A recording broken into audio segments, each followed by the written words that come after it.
in the spirit of the festive season, I seriously want to get a win. I really want a win.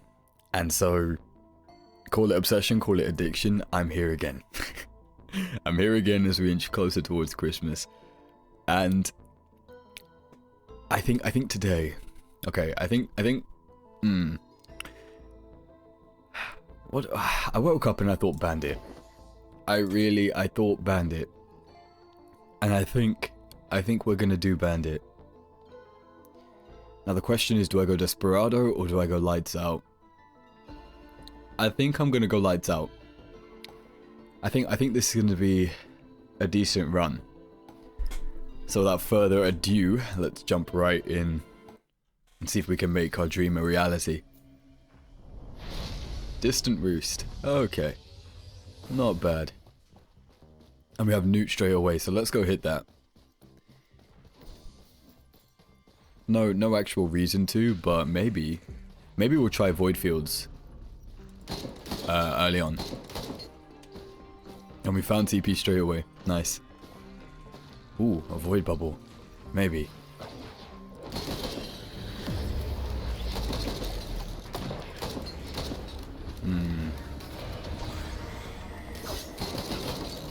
Okay. I'll let them fight it out for a bit. A Tentibauble though. A Tentibauble straight off the bat. How do I feel about that? I don't feel too bad. Ooh, if I can get one goose. I don't feel oh shit. Oh shit, hold on. Oh wait, Bungus. No doi.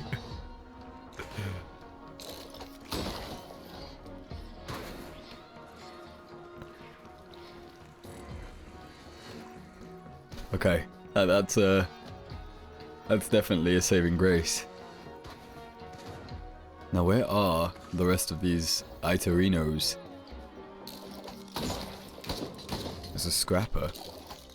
But I don't think there's anything useful for that Scrapper. Honestly, as Bandit, we could just go.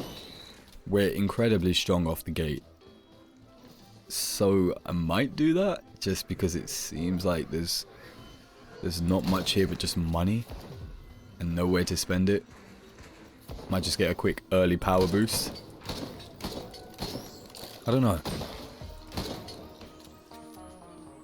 Let's see. Let's ride this one out. Let's see the horizon. Damn, look how beautiful that is.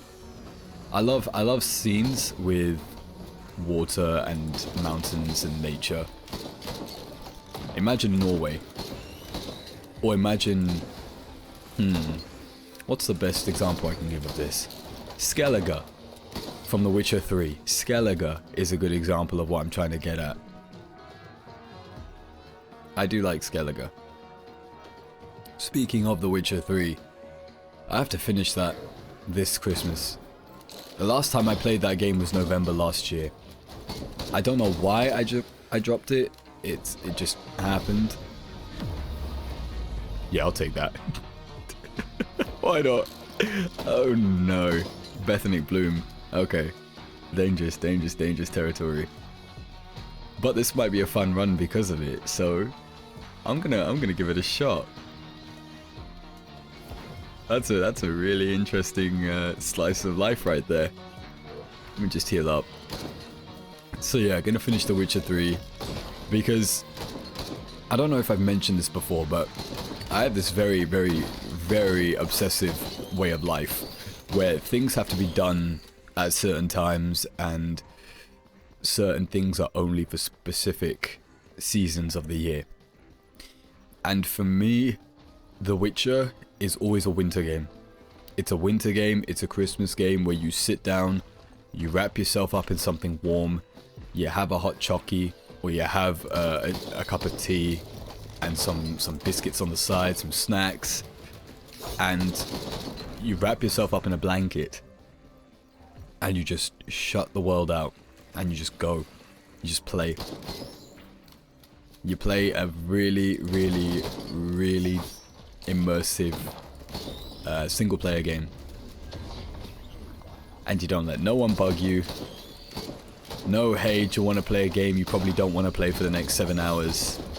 No, hey, can you go do the dishes? No, hey, do you want to waste time today? Do you want to kill time by playing something you don't want by trying to, ooh, gasoline. You know, by trying to grind out a rank on some online game that's going to probably stress you out for the whole day. None of that. It's just you and the game where you decide how fast or slow it goes. You make the decisions, you make the progression. And ultimately you deal with the consequences. Now, the consequences of my actions are going to take me up here. They're going to take me up there. And hopefully it's a nice boss. That's what I'm counting on. It's a nice boss. Maybe a Stone Titan.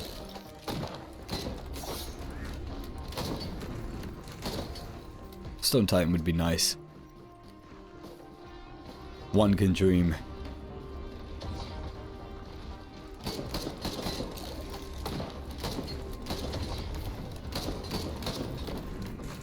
Okay, here we go. Let's begin. Hey, I was right. Stone Titan. What a time to be alive. Just stay near the butt, stay near the butt. Stay near the butt. There we go. Easy as pie. All of these items are of no consequence because they're going anyway. What a time to be alive.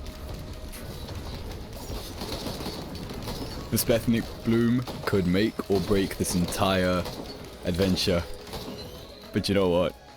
I'm excited. I'm excited to see how it will play out. I haven't had a Bethnic Bloom since it actually came out. I don't think I've ever naturally gotten a Bethnic Bloom. That's crazy. That's actually crazy. ATG. Aurelionite. I think we're going to do some Aurelionite. This early on might be a mistake. Oh, but now do I go Fields or do I go Aurelionite?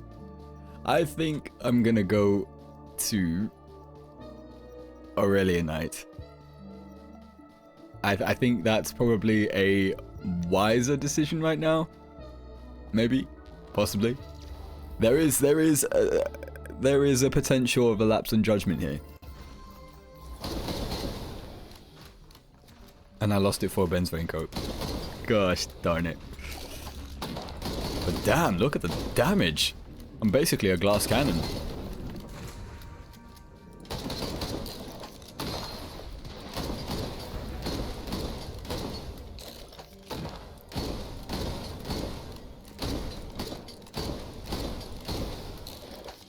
Holy moly. Is this the power of a Bethnic Bloom? Why have I been so blind all this time?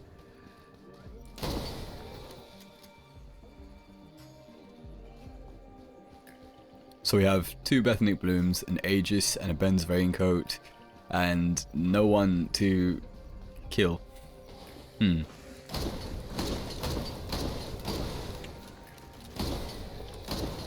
Interesting. Okay. Very interesting. Enemies, please. I'm not used to this being so barren. Oh, that's kind of cool actually, with the shield. He's poised and ready. It's sort of like an arm guard. Okay, there we go. Now we should be able to do some damage. That's 6, and then why is it so far away? Come on, cut me some slack here. My stamina is not the best. There we go. Time to die.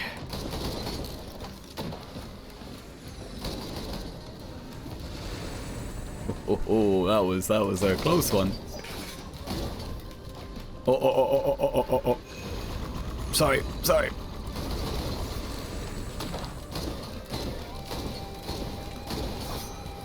And there we go. Quickest and easiest Aurelionite ever. Grab the Halcyon seed, Halcyon seed, and let's get out of dodge. Perfect. Now we're playing the stacking game, the loot stacking game. We're gonna need to. Because goddamn, this Bethanic Bloom is one hell of an item. Abandoned Aqueduct. Oh, we're only at stage 2. That's right. Oh god. That's a slow reality setting in. That the journey is only beginning. And we're looping this bad boy this time. None of that command crap last time. I think, I still don't know why I couldn't do it, but I think you can't use command during Eclipse. I think that's the game saying now, that's too easy. If you can pick what you want, it takes away from the challenge. But that's okay. That's okay. So, we're just gonna rock this out.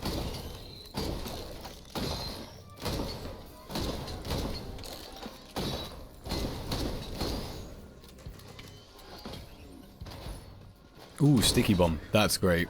That's amazing. I think I should be able to farm items here. Not too much, not to the point where I'll just grab every single chest, but I should be able to get maybe 5 or 6 chests. And then leave. Maybe a bit more. A warhorn. How lovely. Can't wait for that to leave. Yeah, I'm just gonna kind of like go through the motions of scrapping and replacing and stacking items just to help with the Bethanic Bloom process.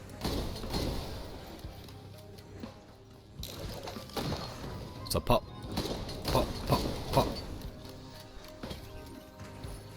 Pennies, hey! I love pennies.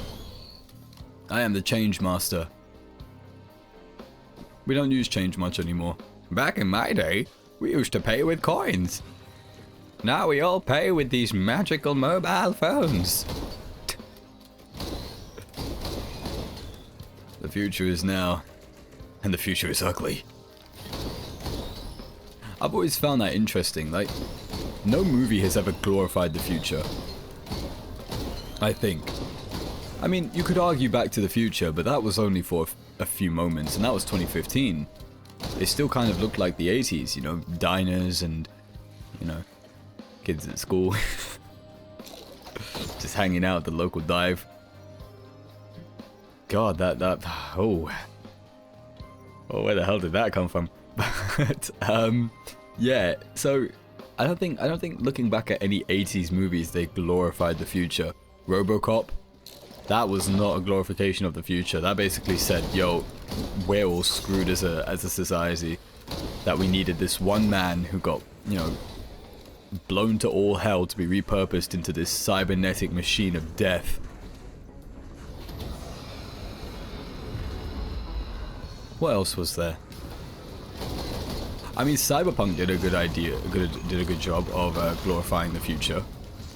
But even then, you know, Night City's... Even then, Night City's kind of not... You know, it's not the safest place. And most of it's all just neon. I mean, you can argue Blade Runner. Blade Runner did a good job. Star Wars did a good job at creating this diverse future aspect. But I think the point I'm getting at is a more local future. Like, Back to the Future was probably the best idea of it, because, you know, 80s to 2015, that seems like a reasonable jump in time for someone's lifetime, rather than Star Wars, which is, you know, ages away in the future, or Warhammer, which is, you know, decades of thousands of years into the future, 10,000 years. That's but it's all very painted as, you know, very grim. Yeah, very grim, or very just soulless. And the thing is, like, I know they're movies, and why am I bringing this up? You might say, like, what's the thing here? I just feel like the more you look at the world nowadays, you see it more and more. You just see it. It's crazy. You do see it.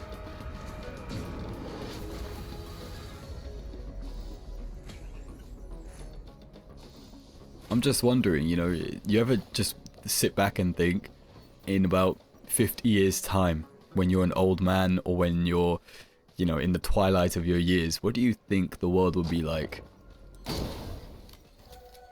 If this is the state of it now, if this is what we're doing now. I think we've all had those moments where we just want to be genuine, but we get swept up in the moment. We get swept up in the crowd and we end up saying some stupid stuff and we end up doing some silly shenanigans and looking back in our life and being like, yeah, it was fun, but honestly, I didn't need to do all that. That was the stupidest thing I could have done. I could have just done things differently.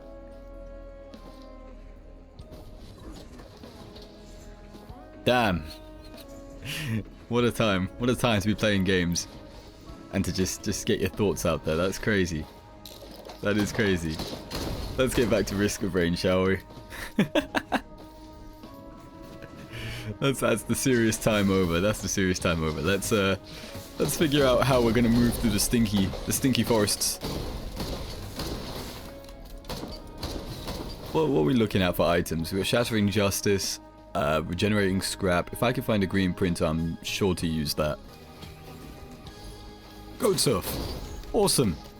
And what's in here? Let's grab the Monster Tooth.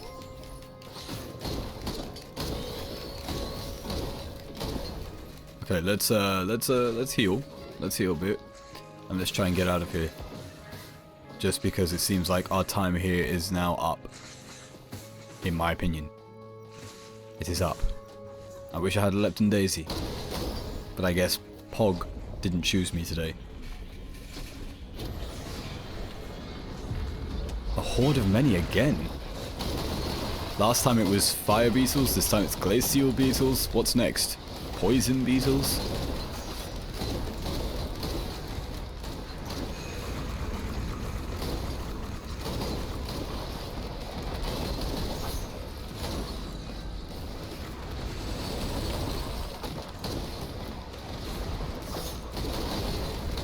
Oh, gotta get out of the frost. There we go. There we are. Perfect. Oh, Lepton Daisy Pog. What a time to be alive. What a time. Oh.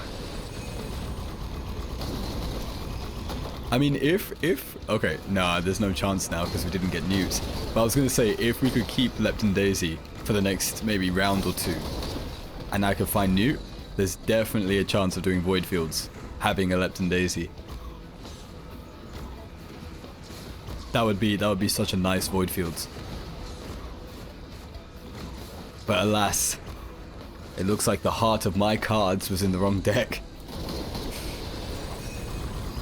I decided to go with Different Dimension Demon. Somebody else decided to go Cyber End Dragon. You know, Cyber Dragons. I decided to go Elemental Heroes, and they went with shit. What's a deck? This is the problem I have with Yu-Gi-Oh. Here I go again, rambling like an old man. But you know what? I'm gonna take charge of it. I am an old man, and I am rambling. Let's get on with it. Yu-Gi-Oh. What the hell, man? Nowadays, back in the day, right? Back in my day, at least, we would sit in the alleyways and we would play on the street and we would, you know, we would stick to the archetypes that we bought at the shops. You know, we wouldn't just randomly, you know, you'd get a starter deck and you'd stick to the starter deck. Even though the starter decks, you had to buy like 3 of them. I know I did, back when I was in secondary school. At the end of my time, I had to get 3 starter decks just to make sure I had multiple copies of certain cards. A bloody hell of a sales tactic. But yeah, back then you would just play the cards and trade the cards, swap the cards. I traded an obelisk. I was an idiot, man. I was the guy who chased numbers. I was such a fool. I traded like an obelisk to Tormentor with a blue back. Like, you know, legit obelisk to Tormentor. I traded it for a Dragon FGD. Because I saw 4,000 on obelisk and I saw 5,000 on Dragon FGD. Like, you can't get any sillier than that. I realized what I did as well, and I tried to get the cards back, but the dude was like, no, and I ended up throwing a tantrum. I'll be honest, I'm not here to showboat to anyone. I was pissed. I was pissed at my own inability to have not thought about what I was doing. But then you were a kid, You are a kid, so there is some sort of grace period there where you're like, yeah, you are an absolute idiot. Like, that's just part of the process right now. You are a moron. But damn, man. But that's not my point. My point my point is it's just nowadays in Yu-Gi-Oh! There is no archetype. There's this might come across as completely racist, but there's a mixing of archetypes in almost every deck, and it's like there's no genuine feeling for these cards anymore.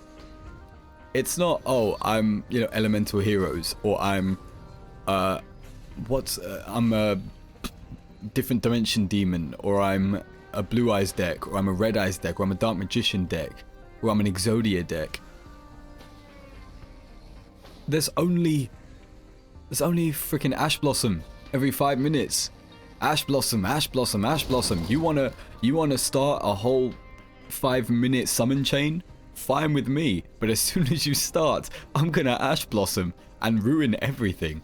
That's what I feel like Yu-Gi-Oh! Has become. It's become whoever can get the most stuff out on the first round. There's no build up, there's no hype, there's nothing like how the episodes used to be. It's you know, I'm gonna summon these 4 monsters all in my first turn. It's your turn now. Okay, I'm gonna summon a dark magician. Actually, you can't do that. Why not? I tributed. I did everything right. I even used my dark magic curtain, so I don't have to tribute.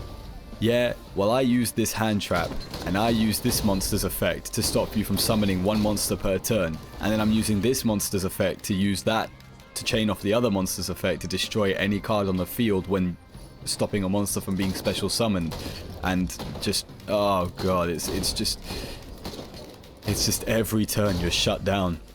So it is whoever just decides to go first runs the entire battlefield. And the only reason you can do that is just because you have 4 or 5 different cards from different decks, which are all doing different things. And if you just stuck to one deck, you'd never have the opportunity to create that kind of lockdown. And don't take this as displeasure, but I think, oh Jesus, but I think when it comes to a game, you want to feel some sort of challenge, but you also want to seek some sort of solution. That's the joy of it. There's a problem, and then there's a solution. That's how chess works. You're confronted with your opponent's move, and then you have to react to that move while also thinking about your concurrent move. And there's an art to that. But in Yu-Gi-Oh! Now, that used to be the case. You know, has that person got a trap down? Should I attack? Is it a magic cylinder? But now you've got like 6 monsters that can be summoned on the field. Or 5 monsters, because you can't have 6. But there's like 5 monsters on a field. And all of them have some way of negating any trap cards. In which case, they're not a trap. If they don't do what they're intended for, it's not a trap. It's just an inconvenience. like that's just it's a fool's errand to say to someone, I activate my trap card. It's not a trap card if they can just simply say, okay, you activated Magic Cylinder, I'm gonna use my Stardust Quasar Dragon's ability to shut that down. Once per turn you can stop the effect of a monster, a trap card, or a spell card. And that's just a disastrous ability. Especially seeing as you can use it once per turn. Like, that's ridiculous. So, yeah, I stopped playing Yu-Gi-Oh! Just for that reason. Just because, well, you know, and it sucks because Yu-Gi-Oh's a great game. It really is a great game where a bunch of guys can just get together and nerd out over this children's card game that we all used to watch as a child. Like, imagine if there was a Yu-Gi-Oh! Series about the way the game is played now. It's like, I summon Dark Magician, then I tribute summon him to summon Blue Eyes, then I tribute summon that to Link summon, and then Synchro summon, and then XYZ summon, number 65, And it's just, whoa. Your graveyard is more stacked than my deck, and we've just begun. And don't even get me started on Exodia decks. Holy moly, those decks are just fodder. You're literally here just to waste everybody's time until you get the 5 cards that let you win the game. You've done all that work. All that, you know, constructing of your deck to rely on 5 cards. That's just crazy to me. You end up just tossing things away. You end up just constantly in a cycle of just sacrificing and drawing a magical mallet, and then hand destruction, and then magical mallet, and then hand destruction, and this lets me search for, guess what, magical mallet. And then it's just, you know, it's a whole idea. It's a whole cadavery.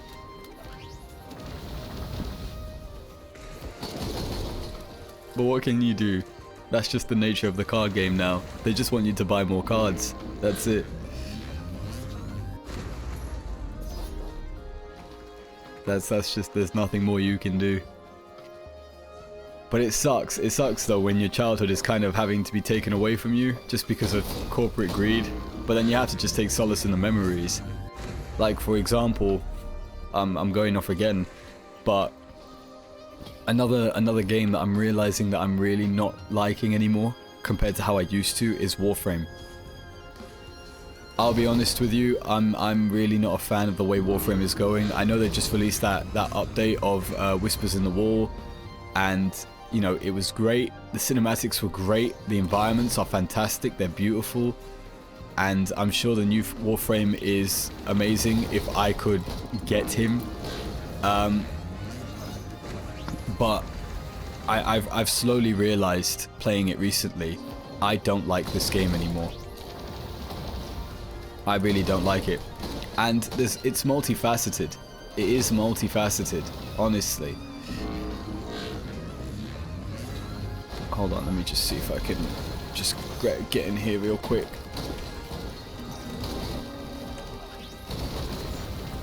There we go. Okay. Took a while, but you know, we did it. Yeah, it's multifaceted, and I think the main reason is just there's too much to grind out now. New Kahanas? Hell no. Hell yeah. They ruined the endgame. They really have. For me personally, because I don't have a lot of time to play Warframe like I used to. Back when I had a really bad PC, it was the only game I could run. And that was its selling point. It was a free game that anybody could run because it was really well optimized and it was really, really pretty, and you didn't need a beefy system. Now you need a beefy system because they're going the Destiny route of just building really, really, really complex and beautiful environments and heavy cutscenes, and they're branching out into, you know, entire scenes of content. And so a lot of people have been cut off from playing Warframe just because their systems don't meet the requirements. Which, you know, you've cut off a major part of your audience, but sure, business decision. Get your bag, improve the quality of your product, don't let me stop you. I really wish I didn't have to fight these guys, but what's done is done. And yeah, it's just I've realized slowly that I used to be very on top of Warframe, like seriously on top of it. I used to love that game. I used to be up to date with all of the latest Warframes coming out. I used to have most of the primes. Still don't have Mag Prime. I think that's the only thing I'm still trying to do. Just Mag Prime, and then I'm sorted. Then I can fully leave the game alone. But I'm not happy. I'm not happy with the state of the game because there's too much. They introduced Eidolons, and there was, you know, the you had to grind the Eidolons. So they introduced, you know, Plains of Eidolon, then you had to grind out that reputation, which was fine because it was the first time we ever had something like that. You know, it was great. It was an open world, it was a new step, and it was bearable. Then they did Fortuna. Another open world. Great. But they did the same thing. Grind out the reputation. Okay. That took me a lot longer to do. because I didn't like the open world missions. I didn't. I hated them so much. They were so bad, considering what you could have done with all that space. Why would you lock me down to one part of the map when you built an open world? You know? If I wanted to do a defense mission, you could have just put me in a set box like you did with the other ones. And so Fortuna took me a while. I think I finally maxed out Fortuna's reputation like a year after it came out, because I just didn't have the time. And then I realized there was another one. Imagine that. There was another one. After Fortuna, you had another bounty that was hidden behind maxing out Fortuna's bounty. Or Fortuna's standing. And I have not done a single bit of that. I'll be honest, I can't. I just couldn't be bothered, even though I know you can get the best amps from doing it. I can't be bothered. It's too much. And it was not worth the time I was putting in. There were better uses of my time. So I left it alone, because I said, okay, there's still content I can do without it. And, ooh, Colonel Droneman. That's going to help a lot. And I said there was still content I can do. I said, so let's focus on the content that's still available. And there we go. And so I just did what I could for the time. But now I'm starting to realize there's a bigger problem here. They introduced Deimos, and again, there is a system. There is a standing system, and I can't stand Deimos either. Deimos hurts my eyes. The enemies hurt my soul. I'm not a fan of Deimos. And so I just didn't bother with that either. I didn't bother.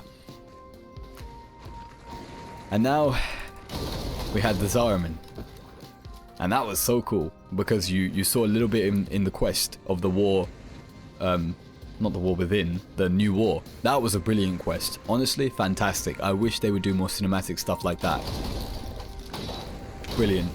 And so you see a bit of the Zariman in that, and a bit more operator customization, Drifter, you know, all that. That's so cool to know Drifter exists and to do all that. And it's okay, but then you actually go to the Zariman and you think, oh, this is sick. You know, I can pick up right where I left off from before. And there's another set of standing. And so you're like, oh, more standing.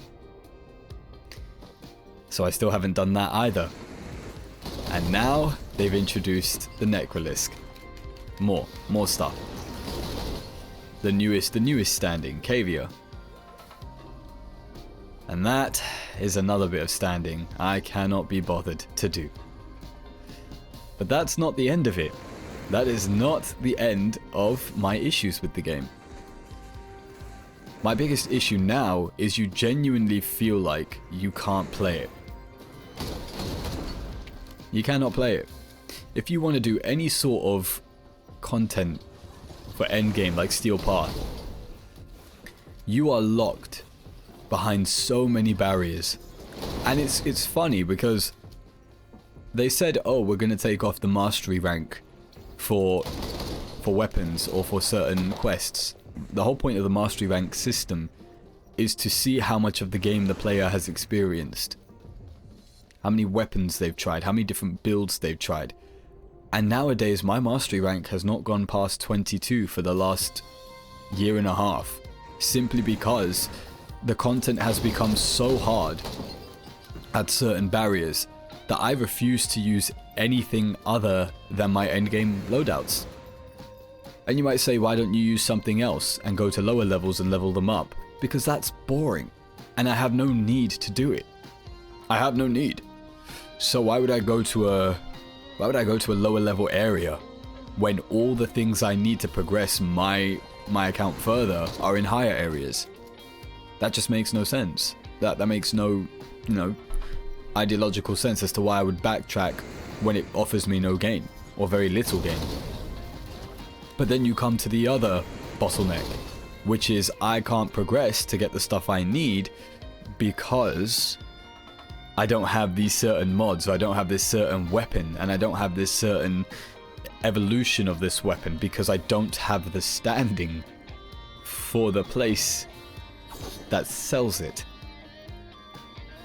Because I just don't have the time to grind it out. I am playing other games that have more respect for my time, and don't mind if I disappear for a month or two. That's just kind of what I'm saying. And I love Warframe. I love Warframe, but at this point it's become a very annoying game that's locked behind everything. You look at every build and it's all prime sure-footed. For some reason people just can't stand knockdown. If you don't want to have knockdown, take Rhino. For God's sake, just take Rhino. If everybody's not talking about prime sure-footed, they're talking about Wisp's ass. That's all they're doing. And, you know, it just sucks because you have to do your syndicates, and then you have to do...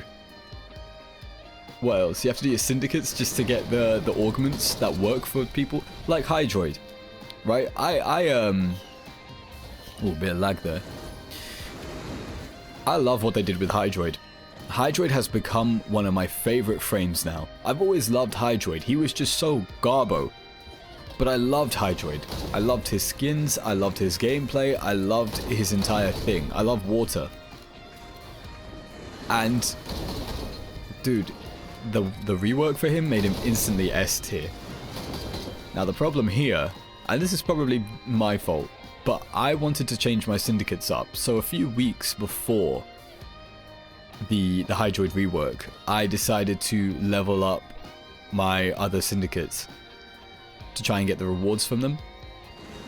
And so I was with Steel Meridian, Arbiters of the Hexis, and Cephalon Suda. And I'm trying to get with the Red Veil, I'm trying to get with the Corpus people, and I'm trying to get with New Loka. Now the Hydroid rework came in, and I realized one of his best augments is locked behind the standing on a syndicate. Which syndicate? Steel Meridian. Steel Meridian, who I have now lowered so far as to reach basically neutral. So, what the hell? And apparently that augment is insanely good for his damage. Damage that I probably won't see for another few months now. Until I level up New Loka. Because I think that's the only other syndicate that sells the augment.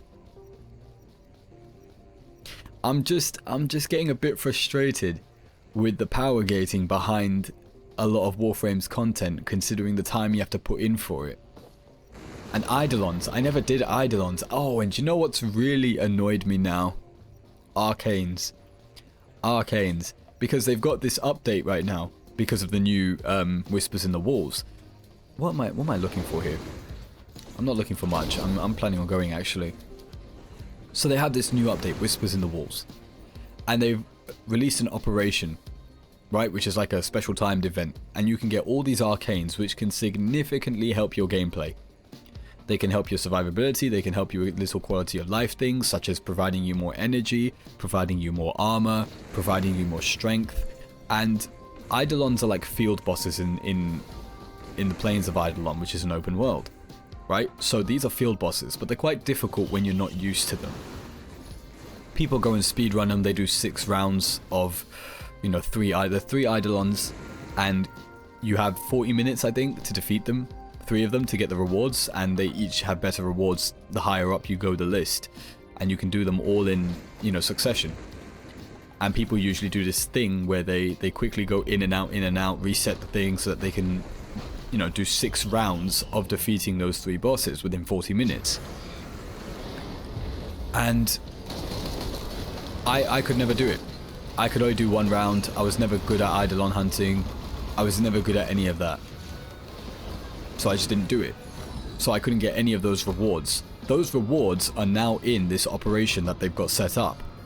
So what's the problem, you might say? Why am I not playing Warframe? Why am I not grinding it out now that I've got a little bit of free time leading up to the new year? Simple. You need a clan. And my clan hasn't been active for ages. Literally years. I'm the only one, and I can't place anything down in the clan dojo. So that's an issue, because in order to receive the rewards from the event and to use them, you have to place an object down in your dojo. An object I don't have permission to place. Do you see the conundrum here now? Have no item, cannot get rewards. Cannot place item, cannot access rewards. It's a whole bloody catastrophe. And so I've been locked out. And also the warframe that they released before this, which was actually quite a really cool looking warframe, something I would really like to play, which is rare nowadays considering I don't like many of the warframes they're putting out. But Dagath, who's like this horsewoman, you know, type warframe with ethereal horses and a really cool aesthetic. I really like her. I can't play her. Why? Because you need a dojo. You need a clan. Again, a clan that I cannot put anything in. So I've missed out on so many warframes and so many things just because they're all locked behind either faction standing or dojos. And yes, you could say, you know, oh, just join another clan. Yeah, I probably could, but I played Warframe in the beginning because my PC was so bad I couldn't play with anyone. And the whole charm of Warframe was the fact that I didn't need a team all the time to do the content. I could do the content by myself, and I could earn everything by myself. And it felt like it was mine because of that, because I earned it. Now it just feels like I'm shackled again. It just feels like I'm shackled. I might as well just go play Destiny. At least they're honest about their business pricing and their predatory model. At least they're honest. Because this is actually ridiculous. It's the most annoying thing ever now when it comes to Warframe, and I'm tired of it. And I tried to play Warframe, and I think I've realized it's a problem because now, you know, Warframe's my most played game. Thousands of hours on it, and now I can barely stay on the game for about 20 minutes. I had to make myself finish off Banshee Prime because I was missing the systems for like 3 years. All I need is Mag Prime, and then I will have all of the OG Primes. And to me, that's happiness. Because you can see the difference. If you look at Frost Prime compared to Grendel Prime, you can see how everything has changed. Frost was one of my favorite frames, and he's garbage now. Yeah, you all have to build for... And this is another thing, okay? To top it all off on this one long rant about Warframe while we're playing Risk of Rain. Subsuming. I hate it. I hate it so much. I hate subsuming so much.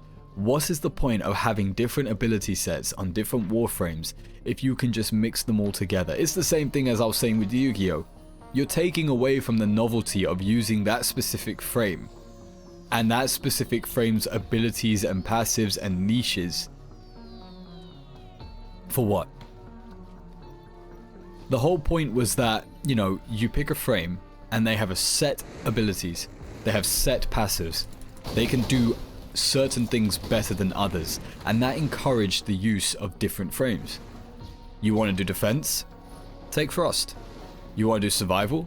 Take Nidus. You want to just face tank everything? Take Rhino. You want to just disappear in and out of a void bubble? Take Limbo. Nowadays, I don't need to. I can just take Wisp, subsume her, put Breach Surge on literally anybody, and they'll wipe out Steel Path. They'll wipe out Steel Path enemies. You have power scaled so much, you've robbed the people of diversity. Because now people will only play one Warframe for the rest of their game time. Because they don't need to do anything with that frame except just put another frame's ability onto that frame. Oh, your Hydroid dies too quickly? Easy, get rid of his Kraken ability, which is such a unique ability only to Hydroid, and put Gloom. Put Gloom on it. Easy. Now you'll never die. I just don't understand it. I really don't understand it, but I understand I understand the functionality of it, but practically you've kind of stripped away everything that made your game what it was.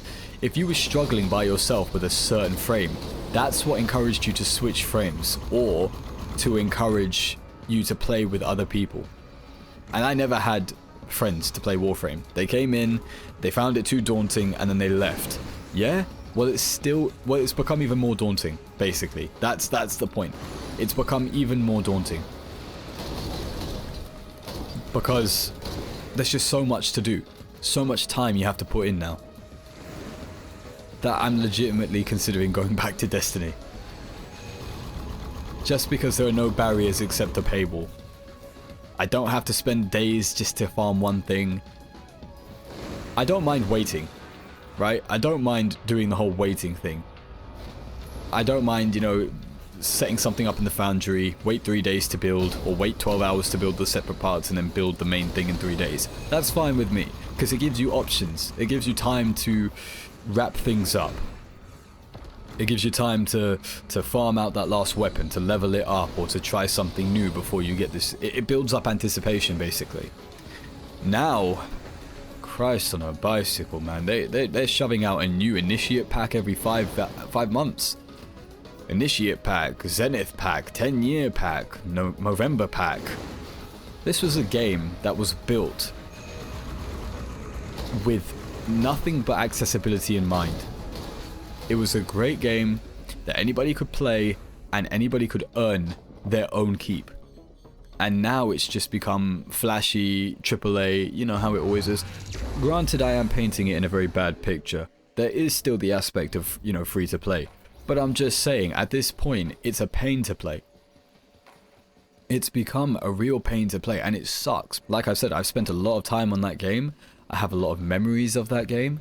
And it sucks that I have to drop it now. That I'm fully prepared to drop it now. I've only uninstalled Warframe twice in my life. And it sucks that now I'm just fully ready to just say, well, I don't think I'm ever going to install it again. Just because it's too much. It's too long, I can't be bothered, and it's not worth it anymore. It really isn't. So that's kind of like the whole point wrapped up in one, just to say, yeah, I'm not, we all change, tastes change, but it sucks though. It does suck when you have to drop something. I don't know if I'm alone in those feelings. If maybe I'm just, oh, you haven't put in enough time, oh, it's easy, just get a couple of people to join you. I prefer solo experiences. I do. If I have to play with friends, I'd rather play another game. I would. Because it beats the mindless grind of just constantly signing up to public Hydron missions and farming up 15 or 10 waves and then leaving and then rinse and repeat just to level up one frame who isn't even going to get leveled up because you have to buy an affinity pack. Or, you know, trying to level up a weapon and just constantly repeating Hydroid because Draco did a better job, but then they realized, hold on, people are having too much fun, so let's get rid of Draco. It's just, you know, I don't know, man. I liked the wall running. Then they replaced it with wall dashing. And I was just, I'm not liking it anymore. If it appeals to you, that's fantastic. If that's your jive, have at it. Don't let the jaded words of me get in the way of your entertainment and your fun value. But I just think that there's two sides to every coin, and this is my side, where I've just had enough of playing that game now. And that's just the way life goes. Sometimes you just fall out of love with something you really had a passion for. But at least now it allows me to play other games. I am gonna try out Sea of Thieves now. I really want to try Sea of Thieves. I want to grind out my standing for Sea of Thieves. I'm almost there to Pirate Lord. But Sea of Thieves is one of those games as well that was really hard to play because nobody ever had time. And, you know, now it's Christmas, everybody seems to be around, so I really want to just get maybe like one other person, grab a sloop, see what they've updated, because goddamn 100 gigabytes. There needs to be a lot of stuff in that game. And there needs to be a lot of stuff in that game. And so I want to just sail the seas because it's where I felt the calmest. When I first loaded up Sea of Thieves and was sailing on the boat with my mates, and we was all singing shanties and looking at the sun go down, and it was just a beautiful moment. It was definitely a beautiful moment. It was during lockdown, so you know, we all had time, and it was a beautiful thing, and I want to capture that again. We are the memories we make, you know, so I want to do that again. So I have it installed and I'm ready to go. Maybe I'll do a video on it, a nice calming video of just a couple of guys sailing the seas, having fun, role playing. You know, it might be a fun time. It's an idea at least. And yeah, can't wait to do it. Oh, another little blip, but I can't wait to do it.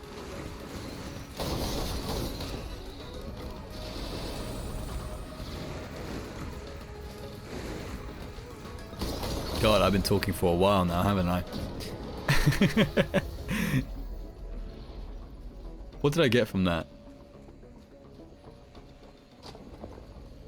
Did I get an item from that? I've just been rambling for so long that I've just been playing on autopilot. And I kind of like it. I like it. I like that moment when you zone out. And you just keep going. You zone out and you're just doing the business. You're handling it all, and every problem doesn't seem as negative as it really is. Maybe it's because I have Colonel Droneman. Let's talk about the items we have, because I haven't really paid attention to what's been changing. Holy crap. Holy moly. Okay, 3 Bethanic Blooms, 4 Behemoths, 3 Aegises, 2 Raincoats, 2 Shattering Justices, Head Stompers, 3 Colonel Dronemans. That explains why so much damage is being displayed in front of my eyes. Wake of Vultures, Sentinel Meathook, 7 Interstellar Desk Plants. Holy healing, an Alien Head. 2 Crit Scopes, which is perfect for Bandit, backstabs. Nuka Harness. Oh, Wungus, perfect. That's gonna work perfectly with our Aegis. I'm just gonna stack these. 2 Brainstalks, 2 Symbiotic, Thingy Majiggies. Do you know what? Not too bad. Honestly, we're chilling. We're big chilling. I think we don't even need to wait. I think we can just go. Yeah, I think we can just go.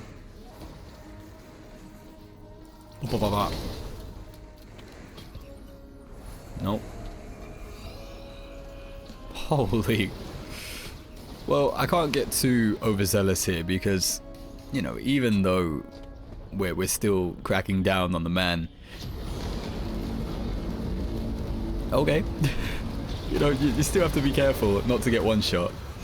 Which, you know, it seems pretty difficult now, but knowing me, it happens. It happens.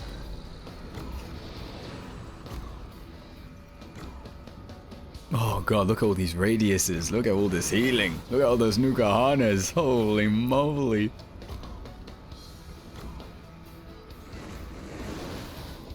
I think Colonel Droman is one of the most busted legendary items.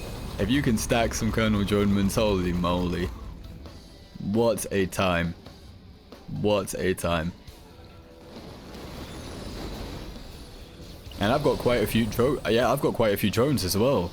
And the Quiet Probe and Delighted Probe, their damage ramps up depending on how many drones you have. So, you know, I think it's 100% damage for each drone. So that's 1, 2, 3, 4, 5, 6, 7, 8, 9 if we count Aurelian Knight. That's 900% damage on top of what they already do.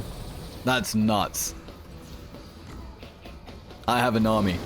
We have a Hulk. Damn, Bandit looks kind of cool though. Bandit does look kind of cool. Look at that. Anybody want to hear a joke?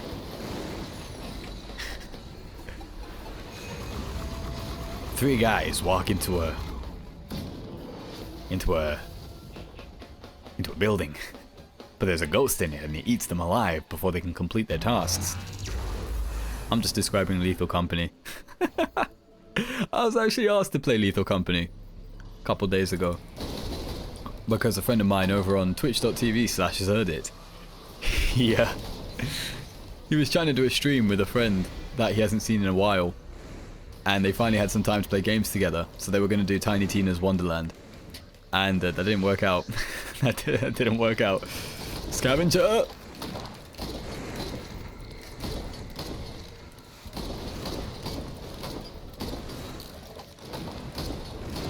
This might be a bad idea.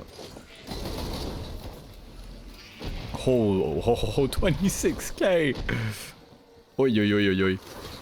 Where was I? Yeah, so they were playing. So they decided to all play Lethal Company last minute. I couldn't do it because I was on a call with a friend about a trip we're gonna take. And, yeah, so they were all playing Lethal Company. I was watching it on Twitch.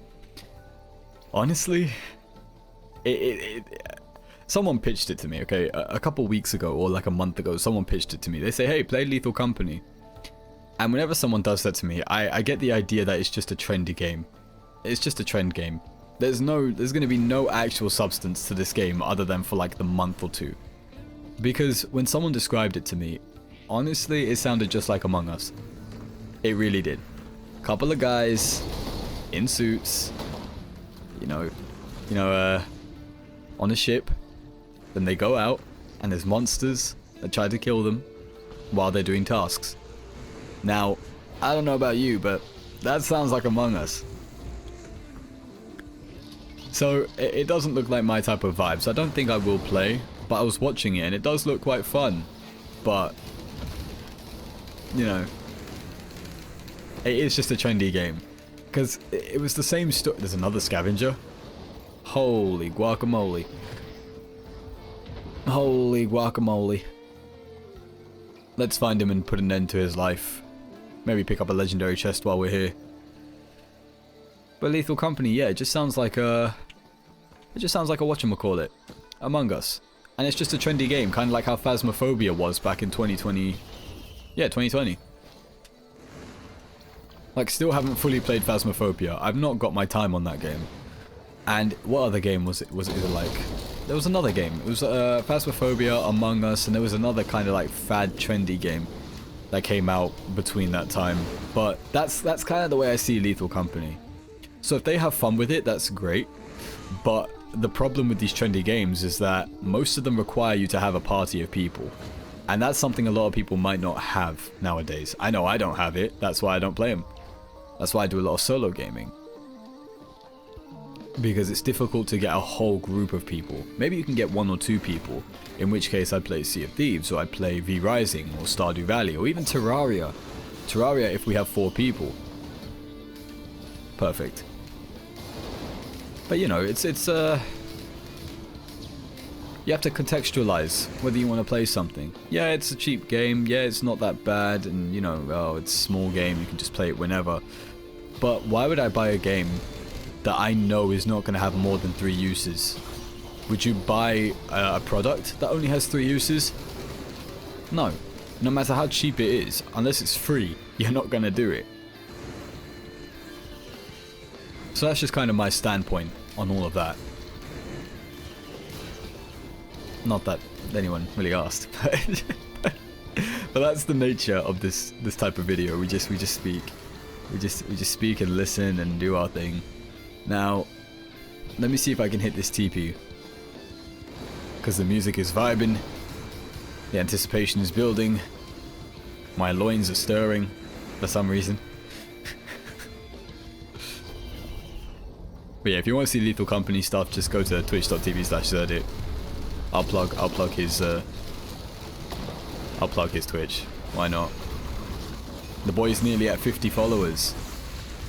The boy's nearly at 50 followers. If he reaches 50, he'll put on his face cam. And I'm telling you, this is completely unbiased and unsolicited, but I'll tell you this for free. The dude is handsome. The dude is very handsome. I should know. I've seen him. So I help him get those 2 extra followers, if you can, if you don't mind. Twitch.tv/zerdit.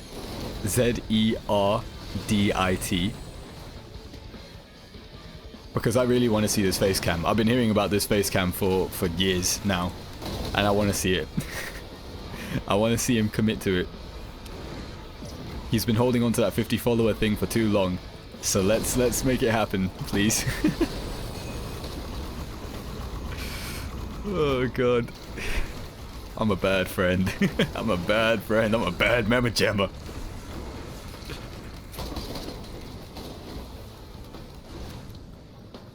Dude, this run's actually going so smoothly. Is this literally the power of Bethanic Bloom? I did hear that Bethanic Bloom does make the game kind of a cakewalk. I didn't believe it because I thought it does more bad than good. I thought, oh, Bethanic Bloom, you know, it takes your items. The basic premise of Bethanic Bloom is that it's a corrupted 57 leaf clover. If you don't know, 57 leaf clover increases the odds of your luck increasing. So it increases your odds. So if you flip a coin and it will land on heads, what 57 leaf clover does is essentially flips that coin twice. Just to either help you out or to give you a better result. Oh, guacamole. Holy crap, that's not going to be fun.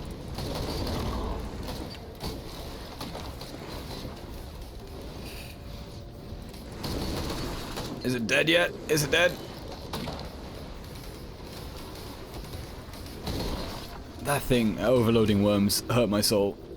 But I was describing something. So, yeah, Bethany Bloom, 57 leaf clover, it does things. So, yeah, that's what 57 leaf clover does. Now, when you corrupt it, which is an item that you can get from Survivors of the Void, which is the DLC, the first DLC, not the second one that's coming out, you get Bethany Bloom. And Bethany... What the oh, Dios!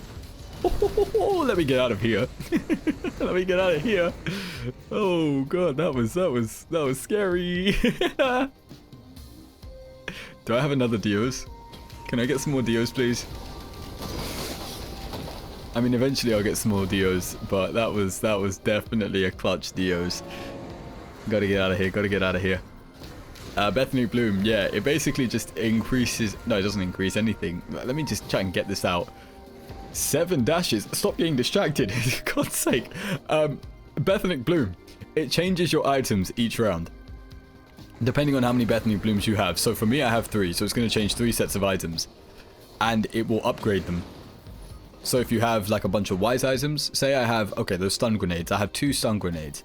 What Bethany Bloom will do is that if it chooses those stun grenades, at the next round, it will upgrade them into another green item. And it will keep those 2 stacks, which is why I have stacks of legendary items off the rails. That's just the way it's operating. What I would like is some movement speed. That would be appreciated.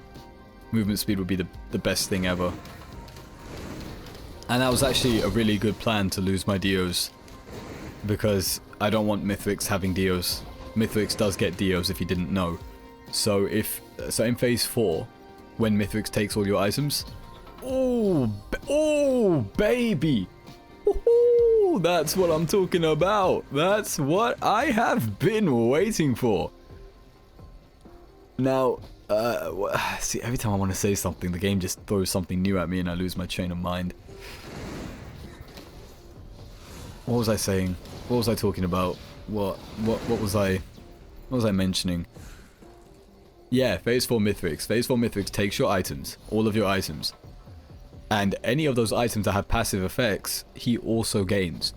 So, if you give him a Shaped Glass, which Shaped Glass is a lunar item, it's a lunar item that reduces half your health but doubles your damage, then Mithrix will also be the same.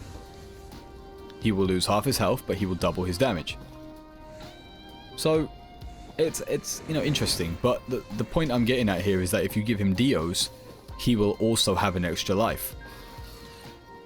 So it's best to get rid of anything like that before you get to Mithrix, just to make the fight a bit easier. Speaking of Mithrix, I don't think there's much here. There's not much here for us. I lost my double jump. Holy moly. And I'm so slow. That's why I can't escape. I need more drones though. I need more. More.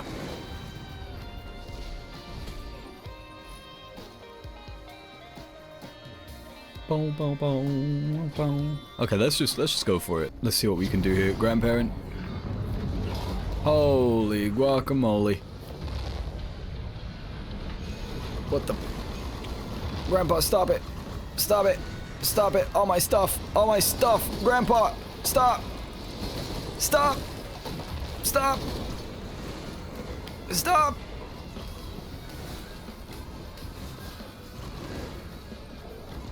Okay, I don't think he did too much damage. I think we managed to salvage it. Yeah, he didn't do too much, just 2 healing drones. Whew, that could have been dangerous. Just like praising the sun out of nowhere. Wasn't even happy hour. Whew. So that was it. Oh no.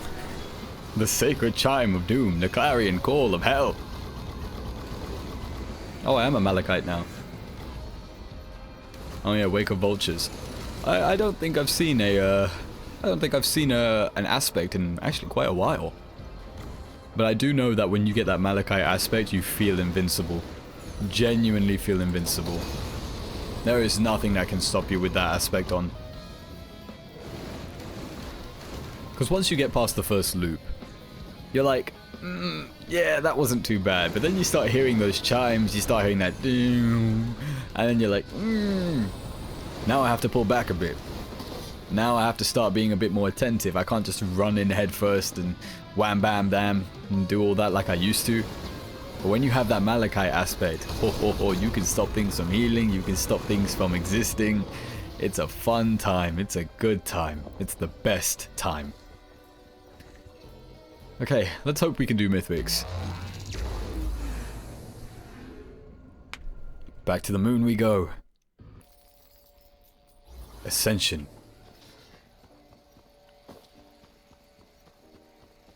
Not a bad set of items, I think. And no Dios, which is actually decent. More brilliant behemoths. More Aegis. A bunch more shattering justices. I am very slow though. All my shurikens turn to shattering justices. Hiya. So many frost relics too. My guillotines are frost relics.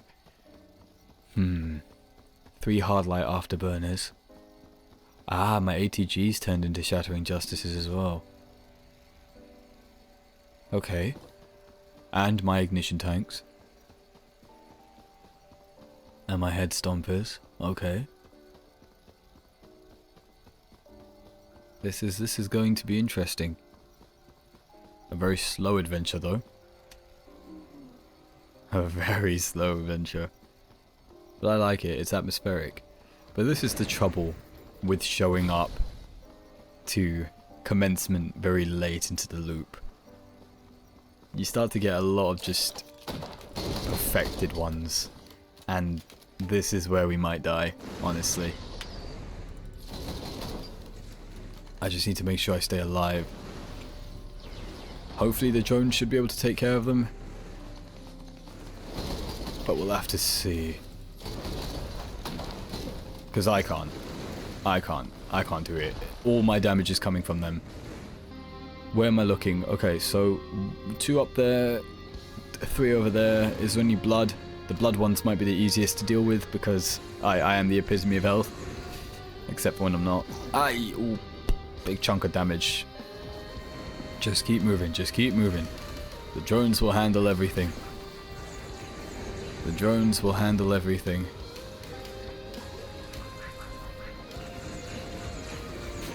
Let's just go here because it's the closest. Might as well. And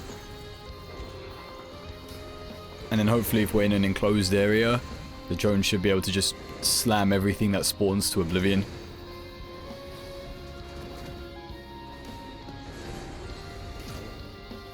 Let's just keep going. And then we'll have to wait a little bit just to get all the drones together.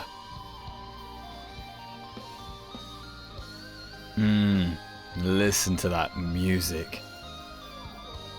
Listen to it. Majestic.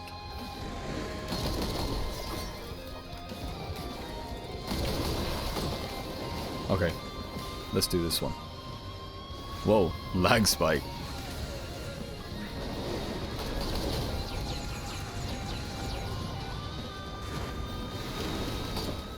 Another lag spike. Oh, that's how you know it's really getting dangerous. Whew. Not too bad. Not too bad at all. Just look at the desolate moon. The lonely prison of the temperamental god, who stares down from his ivory tower. A king, yet wrapped in chains. A penance or a punishment. One acknowledges that there needs to be atonement. The other is one of arrogance.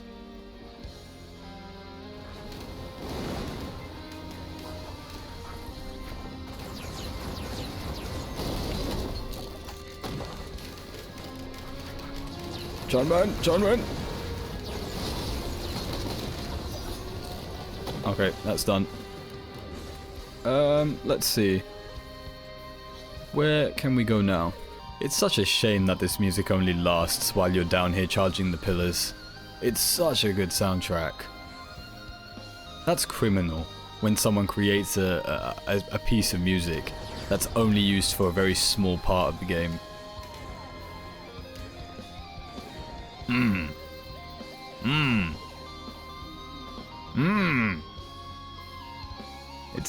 It's singing, it's crying out. It has a message that needs to be shared, and it's trying to tell you, don't go any further.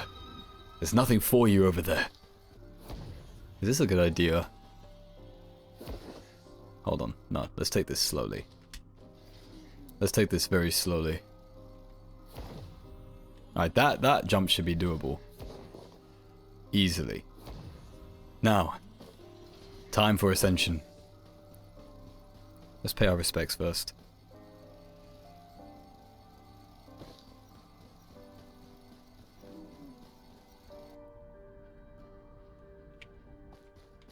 The lighting's not the best, but there we go. This is what I mean when there's no chimeras about, it's oddly calm up here.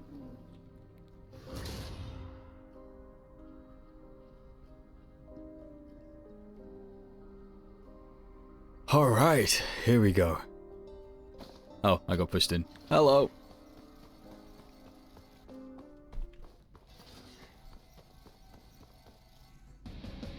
Hey look, that's me! In the back.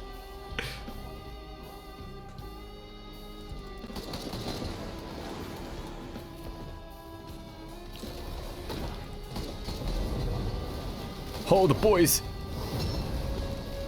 The boys!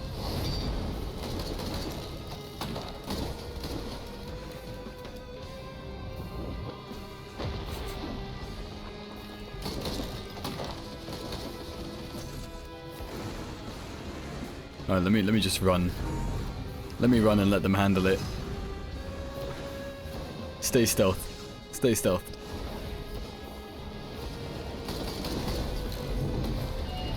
Let me just weaken him. That's my job, to weaken.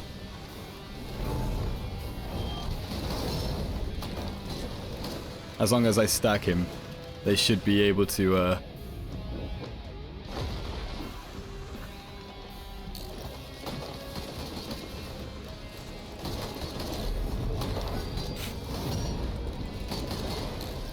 as long as I stack him full of debuffs. So his armor's broken, and then yeah. So now we do the chimeras.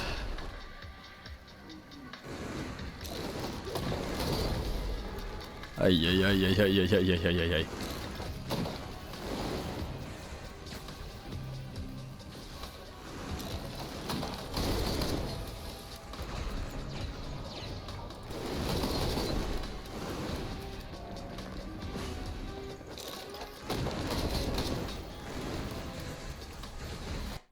Oh, he's back? He's back.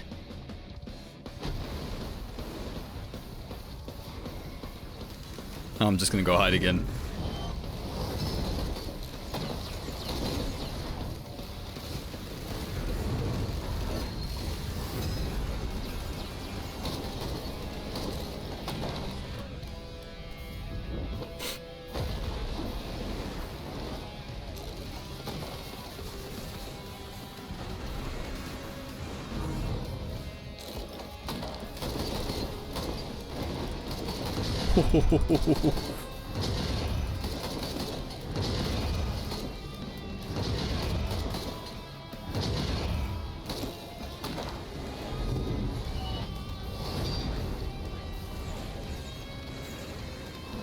I have money for days, Mythrix. I'm using capitalism. There we go. Ah, shit, this is the hard part now. This is the hard part, because he's got all the things.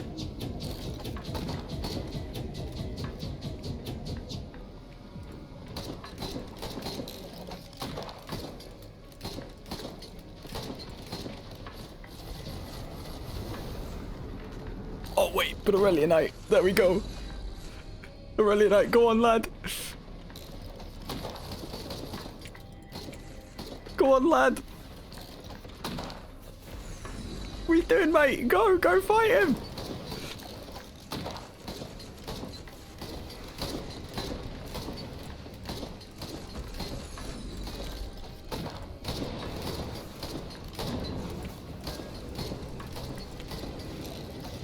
There we go.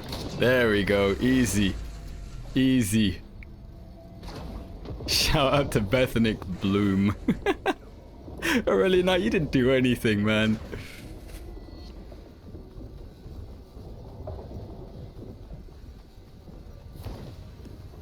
I gotta go, gotta get away. Where am I? Oh, not too bad, actually.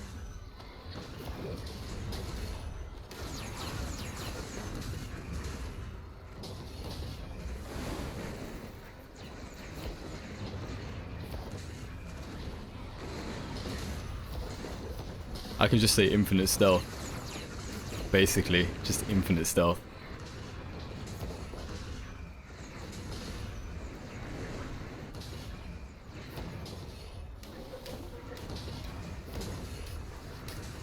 And I can increase my movement speed with this. So, you know, all good times, good vibes. Now, all that's left is to just charge the TP.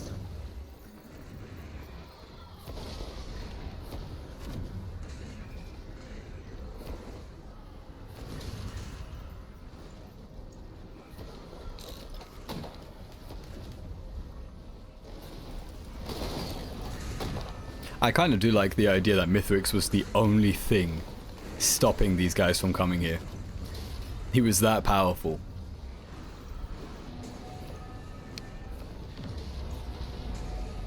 No, my drones! My drones!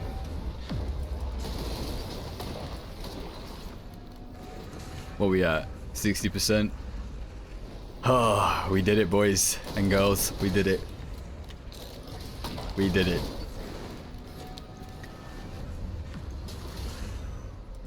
We're at the final stretch. Homeward bound.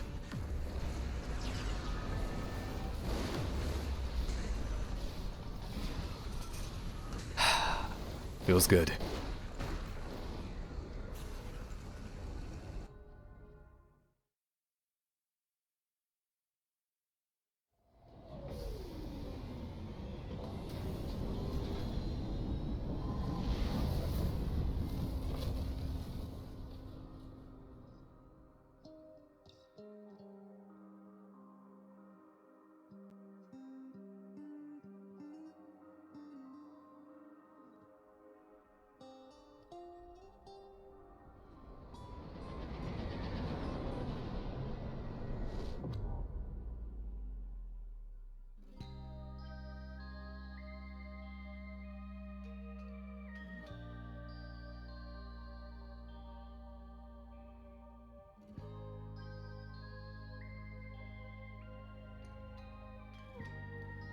And so he left, grateful for his luck.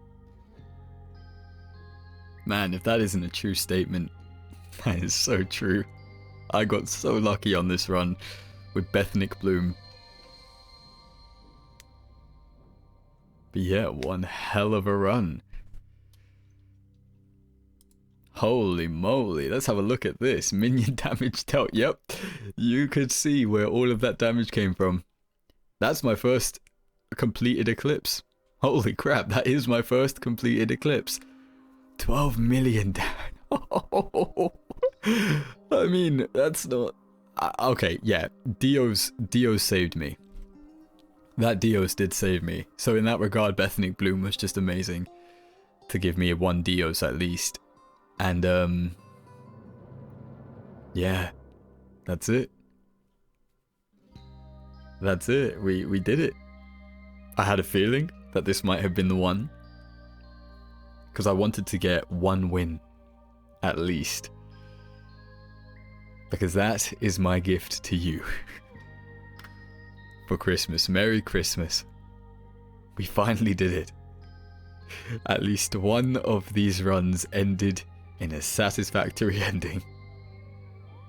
So yeah, that was a great time, considering we actually looped as well and survived. We broke the stigma. And we talked about some good stuff. We vibed quite well. That was a fun time. I enjoyed that a lot. Thank you for spending this time with me, taking this time out of your day. And I hope you have a very, very Merry Christmas. Yeah, I hope that it's a sign of better things to come. So with that being said, once again, thank you for joining me. Thank you for hanging out. And wherever you are, whatever you're doing, whatever you're planning to do, I hope you have a great morning, a great evening, or a great night. Take care.